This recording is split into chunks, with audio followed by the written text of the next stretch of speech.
Hi, everybody. Welcome again, as Robin said, to those of you that are joining us live. We appreciate it so much and are glad to have you here. For those of you who are watching the video, we're also glad to have you here and appreciate your time. I know it's really, really tough, especially these days after the holiday break when, I don't know if you're like me, but I feel like Rip Van Winkle. Like I just sort of woke up and can't figure out where I am in space and time, but trying to get my sea legs back under me. So I will be very cognizant of the time, make sure we keep this to 30 minutes, and give you some strategies that, like Robin said, you can use right away. So let's get started. We're talking about PBL and differentiated instruction. Let's first get a sense. We have a few people who have chimed in with where they're from, but use the chat box there to list what you hope to get out of this webinar, and also kind of use the poll there to put in your role or grade or subject level. And also use the chat box to just kind of give me a little sense of why this topic is important to you. I think it's great to hear that from each other. You know, why is this important to one another, and what you hope to get out of it so I can make the best use of your time here. So we'll take about a minute to complete this poll. Looks like we have a good range of 2nd through 12th pretty much, and all the content areas covered. Looks like people are typing. I'll give you a chance to finish those. All right, so it looks like we'll do a good variety of grade levels as we go through this, give you examples across the grade spectrum so that it works for you at different grade levels and different topic areas. So looks like we don't have a consensus around one, so we'll make sure we cover off on all of them. So thanks for doing that. Just to give you an orientation here is how we're going to move through. We'll talk a little bit about types of differentiation so you can really make it a reality. I think it's one of those things that in theory sounds good, but how do I actually do it in my classroom? So we'll talk about some of the different types to make that a little easier. And then strategies, right? So things that you can try tomorrow. And then we'll look at, you know, as you marry differentiated instruction to project-based learning, we'll look at a couple projects that you could do in your classrooms, and then how you might differentiate instruction based on those projects so you can see how well they go together. All right, so, you know, you came onto this webinar, so I feel like I don't have to sell you on differentiated instruction, but in case you have to sell anybody else, or just to remind you, I like this cartoon, which reads, you know, for a fair selection, everybody has to take the same exam. Please climb that tree. And of course, you see the different animals, one being a fish in a fishbowl, and how could they possibly do that? So I wish I could take credit for this cartoon. I tried to give credit, but I see it all over the internet, so I don't know who came up with it. And I'm pretty sure there's an Einstein quote about everybody being a genius, but if you judge a fish by its ability to climb a tree, it will never live up to its whole life believing that it can't, that's stupid. So I think, you know, whoever kind of did this ripped off from Einstein, so I'm ripping off from them. But anyway, it's a great cartoon to sort of illustrate that the same exact exam, the same exact expectations don't always make sense for everybody. It doesn't mean that you lower expectations, but differentiation is really something to make sure that all students are learning. And I always like to start with the idea of what differentiation is not. It's not, you know, something that's revolutionary. It's been around since the days of the one-room schoolhouse. And it's not something extra. I think this is my biggest fear, is that, you know, people think that this is something I have to do on top of everything else I already have to do. And it really isn't. And it's also not sort of being all things to all students at all times, because that'll run you crazy real quick. So I like to start with that, just to make sure it's not something that feels like you don't want to do. When I say what it is, I really like to characterize that as a mindset. It's a mindset that the teacher's role is not just to cover material or expose students to content, but really to maximize learning for all students. So that means, you know, if there are gaps in understanding, you're covering them. You have a mindset that means you want to cover that gap. It means that if a student isn't learning in one mode, you know, you're going to look for another pathway to understanding. It could also mean that if content is just feeling disconnected or irrelevant to a student, that you're going to seek to build bridges, right, so that you can maximize that learning for all students. So, you know, if I break it down, here's how differentiation works. You basically identify your essential knowledge, understanding, and skills. What is it that they need to know, understand, or do? And you assess the student's status relative to those knowledge, understanding, or skills, relative to those standards that you're trying to address. And then you use data from those assessments to move each learner ahead. That's kind of the way the mindset works. It's constant formative assessment that is leading you to figure out how you can best reach and move each student ahead. So when I talk about type differentiation, I like to sort of put categories to it, because I think it's easier to implement something if you can kind of put it in a clear box that you can define. So I like to say that there's two main reasons to differentiate, and I'll talk about each one of them separately. And the first one is differentiating for readiness. So readiness really refers to kind of a student's proximity to or proficiency with a specific set of essential knowledge, understanding, or skills. It's for a particular segment of study in a particular amount of time. It doesn't equal, like readiness isn't ability, right? Just because a student can do it doesn't mean that they are ready for it. It's really about what is the degree of match between a student's current level of understanding or knowledge or skill and what he or she is going to be asked to do. So what is that match? And of course, you want to keep students learning a little beyond their current reach. So if you know what that gap is, what is it that they need to know and where are they now in relation to that, you can kind of find that spot that's just above that, and that's that challenge zone that you want to put them at, and then you can provide the support and scaffolds that you need to bridge that gap. So that's really what I mean by differentiating for readiness, right? Their proximity to the content understanding. The other reason you could differentiate is for interest. And, let's face it, there are a lot of fantastic teachers out there doing amazing things and engaging their students, but for the most part, a lot of times, school is just boring.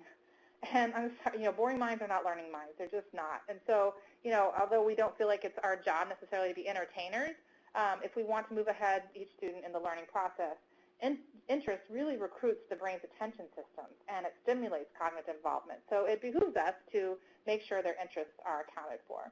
And you think about it, at any given time, a group of students is going to have common interests and varied interests. So taking the time to know what those are really will help you to exploit them for your benefit in their learning. So if you think about readiness and interest as two sort of reasons to differentiate, then kind of the next step is what can you differentiate? And so I like to talk about these in terms of content, process, and product. So I'll give you a few examples under each of these. And again, this is just a schema for you to work with so that it helps to make differentiation a little bit more tangible, something that's going to actually happen in your classroom. So when I talk about content, and I go back to that idea of readiness and interest, let's talk about content. You could differentiate content for readiness by thinking about, let's say it's a elementary student who is having a little bit of trouble with text or even decoding at a younger age. So you could use images or recorded text to sort of augment the text. Or you could highlight important parts of text for some students who are maybe having trouble kind of finding main ideas. You could have mini lessons to clarify a point of confusion with sort of a small group. Maybe it's the students that are kind of a little bit ahead on the readiness. You could find books or websites that are a little more sophisticated in their approach or their explanation. So those are all ways to differentiate the actual content according to a student's readiness. And then if you think about content and interest, that's an idea where you could differentiate your content according to interest by, let's say you're trying to teach cause and effect. Well, there are tons of different, a variety of books that could teach cause and effect. So you could give them choice. It could be anything from a nonfiction science book to a fiction story that could teach cause and effect. Maybe looking at a science investigation, you could have students choose their own variables according to their interests. So one of the things we do is we test dyspnea, and we can look at their heart rate, and they count their heart rate, and then we test different chemicals. We can do alcohol or nicotine or caffeine. We can add that and then see how it affects the dyspnea's heartbeat. So this, I hate to say it's like the student's interest, whether it's alcohol or nicotine, but they will have an interest in how do each of those affect. And so it is a way to give them some choice and differentiate for interest in that way. The next thing I would look at would be process. So those are all content. So if you differentiate the process, now you're looking at, for readiness, it might be something like increase or decreasing the complexity of sort of the path that you're having them go through. Process might even include like giving directions one at a time or all at once, right? Some students are ready to have just one set of directions and go for the whole thing. Others need it stepped out. Process, you could look at, for readiness, allowing more time on the task or more check-ins for some students. Maybe for some students, in terms of process, they might need support for readiness in terms of a planning chart. So you can create that planning chart so they can know how it's going and what they need to do to accomplish that task successfully. So those are some ways to differentiate process for readiness. If you were to look at differentiate process for interest, that might be things like having them choose where they want to work, what part of the classroom. They want to work inside or outside, choosing whether they want to work with partners or alone. letting them choose how to prioritize or order their work. All those could be things that sort of helped kind of work with their interests, but also kind of are looking at readiness. And then finally, product. And I think this is one of the ones we often think about, and it's a little bit easier to do. If you're looking at differentiating product, that's sort of your final product. What are you expecting the students to do or show? For readiness, that might be, you might ask some students to apply what they've learned in sort of a familiar context, and other students you might ask them to apply it in an unfamiliar context. So those that are a little farther along on their readiness, have them apply it to something a little more complicated. If they're struggling a little bit in terms of readiness in their product, give them a model, provide a model of student work, or leave it open-ended for those that are a little bit farther on that readiness scale. So just a little bit how much structure you give them in that final product. In terms of interest, I find this is probably one of the easiest ways to start if you're looking to just start with differentiated instruction. Differentiating for interest in that final product is a nice way to do it. So you could just open it up and say, have them, give them some choice in showing how they, and choosing how to show what they know. You could ask them to connect what they've learned in the sort of final culminating aspect to something that interests them, right? So there you're obviously getting at their interest, but you're also forcing them to think a little bit deeper and make some critical thinking, engage some critical thinking there to apply what they've learned to something of interest to them. So I know that was like a lot of different examples, but I just want to, and sometimes it's not as clear-cut, and it's not so important that you know that this is, oh, I'm differentiating for content now, or it's process now, or it's readiness. That's just a construct if it helps you to kind of think about how could I differentiate? Could I differentiate the content, the process, or the product? And you don't have to do all of them. I would encourage you not to do all of them at once, but just think about this in terms of ways that you can sort of start to really implementing differentiated instruction in your classroom. So I gave you some examples there, but I want to give you some strategies that you can use right away that can be helpful. So one of them is choice boards, and this is a pretty common one, but I like to just show you different examples of them because sometimes we get used to using them a certain way and realize that there are all sorts of ways that you can use choice boards. And this is just the idea of giving a menu of choices for students to do, whether some people use it for homework, some people can use it for in-class. It has lots, really flexible in the way you can use it. So I think when you're putting your choices into a choice board, just be mindful of what you're differentiating for. Like going back to that construct, are you differentiating for readiness or interest? Are you differentiating for content, process, or product? And like I said, you don't have to put them all in the menu, but just know what you're trying to get at so it doesn't become, my next bullet there, just busy work, right? You don't want just to put busy work on there. Make sure every option that you put on a choice board is advancing learning in some way. The next thing with choice board is use formative assessments to decide your options. So, I know, you don't want to have to reinvent the wheel every time. So once, you have a choice board, you're going to want to use it over and over, year after year. But do use your assessments, whether that's exit slips or, whatever you do to kind of take the temperature of where your students are. Use that because then you can see, oh, they're really struggling with this particular concept. I'm going to make sure I have 4 or 5 options on that particular concept and make sure they have to choose one of that category, that sort of thing. And then this kind of goes without saying, but we just sort of forget it sometimes. So ensure that your options look similar in difficulty. The last thing you want is, to give choice boards and you're sort of encouraging a certain student to go after, the ones in column A, and everybody knows the ones in column A are for the ones that are struggling. So you want to make it not so obvious. So let me show you some pictures of some different formats. There's the menu format. And these aren't meant for you to be able to read them, but just in concept, I think you can kind of pick them up and make them your own. The idea of sort of appetizers, main dish, and dessert. So, choose one appetizer, choose one main dish, and choose the dessert. And you could say, you could pick an appetizer or a dessert and do one main dish or something like that. Or you could only have choice for the appetizer and dessert and make sure the main dish is something that you explicitly ask them to do and doesn't have choice. So lots of variety there, but just kind of a construct that, that you can use. Another one is sort of a tic-tac-toe sort of construct where you have to make, 3 across or down or diagonally. Here's another one. I like the idea that this one has the propose an idea to me, so I like that element, and it's really just, this could be sort of a choose one. In this case, it's choose your own assessment. So this may be for older students. This is kind of a nice way to put out some choice in there and to be able to get some differentiation going. Here's another example, a vocabulary choice board. So this is where it's a very specific topic, but just different ways that students can show what they know. And here's just another fun construct is to use an acronym. So in this case, they're learning about water. So, make it look sort of like a bingo board and use that water as an acronym just to label the columns. You don't have to keep it going all the way through. Not everything there has to start with W, but just a little construct. Again, just keep it interesting for your students.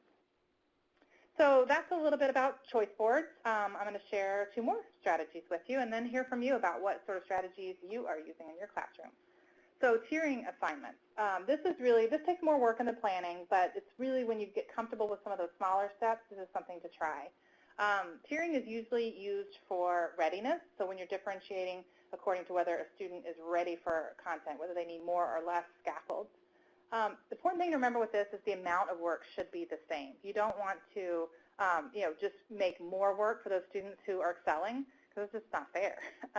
And some of them, it backfires. They don't want to do any more, they don't want to succeed because they know it's going to end up in more work. So keep the amount of work the same, and just keep sight of those learning targets, really. It's different ways to get there, different scaffolds, but you always want to make sure that they're kind of moving toward that learning target. And if you're looking for it, I like just using good old-fashioned Bloom's taxonomy as a resource for developing those tiers. So, if you're looking at differentiating for readiness, a Tier 1 assignment might use verbs like build understanding. A Tier 2 assignment or Tier 2 assignment might use verbs like extend or analyze or connect. So I'm going to roll through these quickly because I want to make sure I have time to give you the project-based learning and how differentiating fits into that. But let's say here's a standard here, and I'm honing in on you're communicating information about examples of choices that people can make to reduce negative impacts and the environment and the effect those choices have on the local environment. So things like recycling. So from there, you might have a learning target to communicate information about how recycling impacts our environment. If you were going to tier this assignment, maybe a Tier 1 might be to create a poster that shows your understanding of recycling. Include detailed information about how recycling affects our local environment. So you're getting right at the standard, but it's really, even though sometimes it gets confusing because create here is like a high level on Bloom's taxonomy, but really this is the recall assignment. So they're recalling that, they're kind of capturing that information. Tier 2 might be to create a poster that summarizes your understanding of recycling. So you get that part in there. Include an overview of different perspectives on recycling and how it affects our local environment. So you're just getting them to think outside of themselves. So is everybody for recycling? When might recycling be bad? Are there other people who have different perspectives? So this is the way they look similar. They feel like the same amount of work, but you're just asking them to summarize that part quickly and then move it on to a little bit more challenging task. Here's a couple of other examples across the curriculum. Tier 1 might be to write a letter to a friend recapping the experiment we did today, say this is a lab, and why it's important. Tier 2 might be write a letter to a friend describing what you think might happen if you changed one variable in the experiment we did today. So again, just, it's not that much more work. It's just a letter, but you're having to think a little bit more about what would happen if you changed a certain variable. Next one here is more of a literature kind of approach or ELA example. So Tier 1 might be create a chart or other visual that identifies the elements of a biography in the memoir you read. So maybe everybody read a memoir, and now you're going to have the students write their own biography. Tier 2 might be imagine if the subject of your memoir made a different choice at some point in their life. Rewrite a portion of the biography reflecting how that choice might have changed things. So hopefully seeing a couple examples of tiered assignments will give you a sense of how you could use that for your content area and your grade level to just give that little extra scaffold or that little extra challenge to those students who are ready for more or less. And the final strategy I'll share with you before finding out what you use is something called RAFT, and that's an acronym. It stands for Role, Audience, Format, and Topic. And I like to use this best when differentiating a final product for interest. So you select the topic, the way I like to use it. It's used lots of different ways. But then you have students select the role, audience, and format. So let me kind of show you an example of what that looks like. And this is a download that you'll have available at the end of the webinar. So maybe you're going to do the topic is going to be, the debates that we just had last night. So then you could have students choose what's their role going to be. Are they going to be a journalist? Or might that be an athlete, right? And what's the audience? Who are they going to be presenting to or writing for or creating this for? Is it an athlete that's presenting to toddlers? I mean, they could have fun with this, right? Pick one from each category. And then they choose the format. Is it a poem? Is it a cartoon? Is it a game? Is it a biography? So you give the topic, and then you let them choose the role, audience, and format. It lets them have a little bit of fun with it, but it also is a sneaky way of adding in a little bit more creative and critical thinking into it, because they're obviously having to kind of put themselves in a different perspective to share that information. Which is why I kind of put there also the RAP can be used as a tier 2. In looking at tiering assignments, this is something you can provide to students to kind of challenge them to put themselves in a different perspective. Here's another one really quick. Let's say the topic might be How to Kill a Mockingbird, and how is that book relevant in today's society? So you might use that as your topic, and then for the role, ask them to respond from the perspective of one of the story's characters. And you could ask them to have for audience, choose an audience that that character would likely present to. So they're really having to think about and get inside the head of that character. And then finally, a format, choose a format that that character would likely use. All right, so those are some bigger, meatier strategies. Here's some super quick-hitting, fast ones.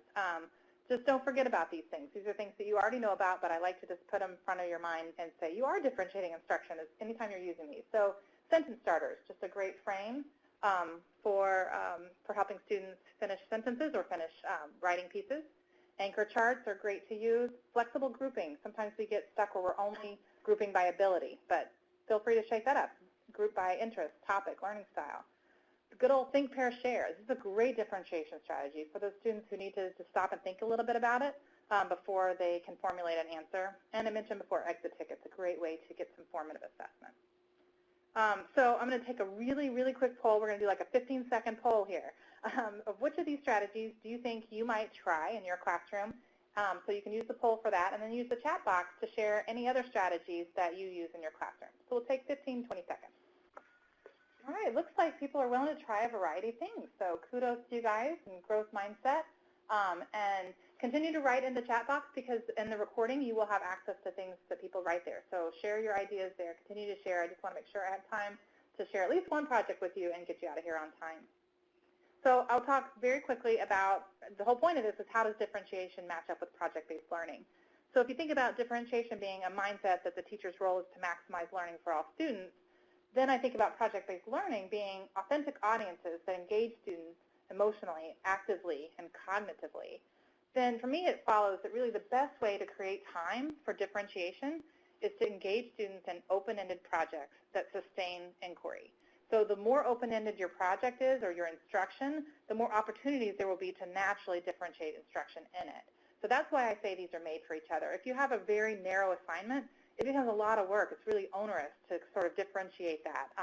But if you have a large project, you're going to find tons of opportunities. And I want to give you at least one example of that. So here's a project. I'm actually going to, moments to remember. I probably only have time to give you one, so I'll just gloss over the other one, and you'll get a handout on it with your downloads. So I'll walk you through this project. In this project, the students sort of make friends with a resident of a retirement home. They listen to their story, and they craft a biography that they're going to share with their new senior friend and their friend's family. So the way it works is students kind of develop their own questionnaire. They go meet with their senior citizens, and they do that interview. And then they continue that conversation with some pen pal letters. And then finally, they write a draft of their biography, share it with them. They go through a revision process. And then they eventually make it into a beautiful little memoir, kind of a handmade book that they can share with their senior citizens. So I want to just give you an example of one way you could differentiate that and see, just based on that general concept, if you have other ideas. So I mentioned that they do their pen pal letters. So when those students write their pen pal letters, you could tier that assignment by making it a little bit easier for your struggling writers, but also giving some challenge to your Shakespeares that are in the class. So tier 1 might be to provide a scaffold that shows and allows the students to provide scaffolds that allow the student to show them what it should look like. You could also allow them to audio record their letter before they handwrite it, or for those that are, or you could encourage them to write the letter leaving blanks for those concepts they don't feel like they have the right words for, especially if vocabulary is an issue. And then when you're in a small group, you could kind of provide them that adequate vocabulary to fill in those blanks. So those are some scaffolds you could use, right? Audio recording, leaving some blanks in there, great way to scaffold that pen pal writing. And then tier 2, this is something where you could ask them to come up with their own format rather than using the model letter that you gave them. Or in reviewing it, you could challenge them to replace 5 sort of low-impact words with more rich vocabulary. So just a way for that one little part of the assignment. But I just want to show you, there's so many ways in a project like this. For content, you could have some students structure their biography chronologically and others around a theme. It's a little more challenging in terms of readiness. For process, some students may need step-by-step directions in creating their books and that part of it. Others you could sort of say, hey, make a beautiful book, go, right? Product, after presenting their heirloom book to their seniors, the students could choose how to share their seniors' books online. So there you're really giving some interest differentiation for them. And another content example, provide additional models and sentence starters for students who need additional support in writing and a biography. So you could actually do more of a writing frame if you needed to.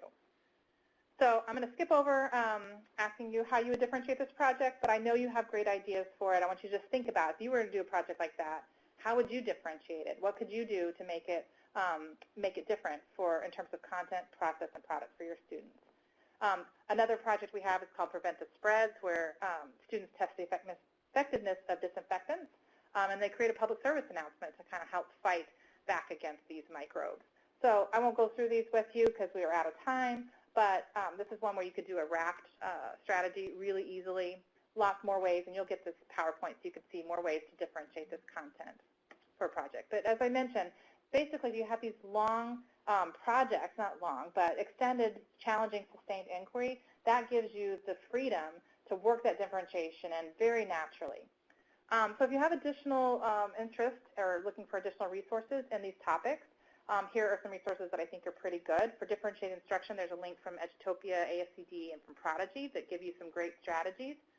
For project-based learning, PBL Works is a great go-to site, and our own Blue Apple site has a lot of information on there about project-based learning and how you can implement that.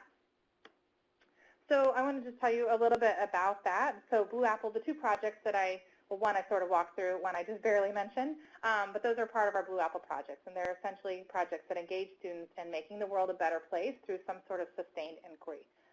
So I want to make sure I offer to you guys, if you are interested in any of those projects, we can offer you up a 20% discount for listening to the webinar. So you can redeem that by going to blueappleteacher.org, choosing the project that you like, and put in that as a coupon code, and you'll get that discount. But even if you don't end up doing that, I hope some of these differentiation strategies are useful to you in your classroom. And feel free to reach out. There's my email, Twitter handle. Reach out with any questions, or just let me know how it's going. And hey guys, if you're still here, I just looked up because I was trying to rush through that, but I saw some people added some really great differentiation strategy ideas in the chat box. So thank you for doing that, and be sure and check that out on the recording, you guys, because you guys provided some great ideas in there. So thanks, and hope to see you next month at the next webinar.